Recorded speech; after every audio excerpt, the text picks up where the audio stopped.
পাবনায় জুলাই আন্দোলনে অস্ত্র হাতে শিক্ষার্থীদের ওপর গুলি চালায় আওয়ামী লীগের নেতারা। সবার হাতেই ছিল অত্যাধুনিক আগ্নেয়াস্ত্র। ৪ আগস্ট গুলিতে নিহত হন 2 শিক্ষার্থী, আহত হন শতাধিক।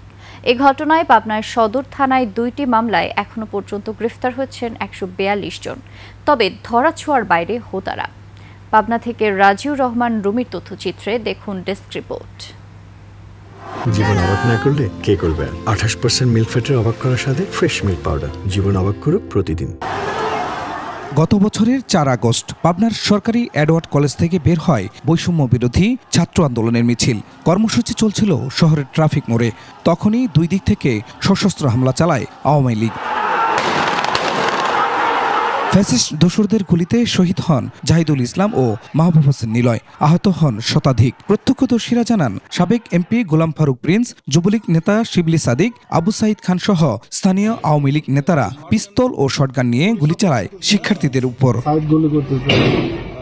গণঅভ্যুত্থানে স্বৈরাচার মুক্ত হয়ে পালিয়ে দেশ ছাড়েন তৎকালীন প্রধানমন্ত্রী শেখ হাসিনা। কিন্তু পাবনায় তার দলের নেতারা গুলি করে শিক্ষার্থী হত্যা করেও এখনো ধরাছোঁয়ার বাইরে। ফ্যাসিস্ট শেখ হাসিনার সরকার এই জুলাই আগস্ট আন্দোলনে পাখির মতো গুলি করে মানুষ হত্যা করেছে।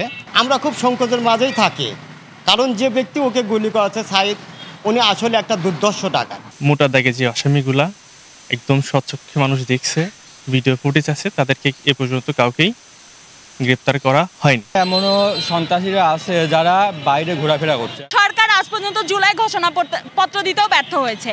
প্রিয় সন্তানকে হারিয়ে কেঁদে যাচ্ছেন বাবা মা। চাওয়া একটাই, শহীদদের আত্মত্যাগের সুবিচার আর সম্মান।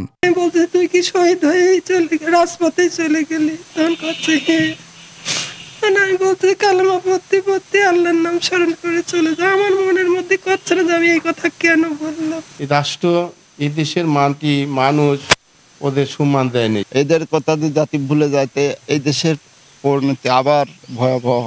শহীদদের রক্ত যেন যান্ত্রিক শহরে হারিয়ে না যায়, এমনটাই প্রত্যাশা সহযোদ্ধা ও সাধারণ মানুষের। Khurshid Alam, desk report, 21 television.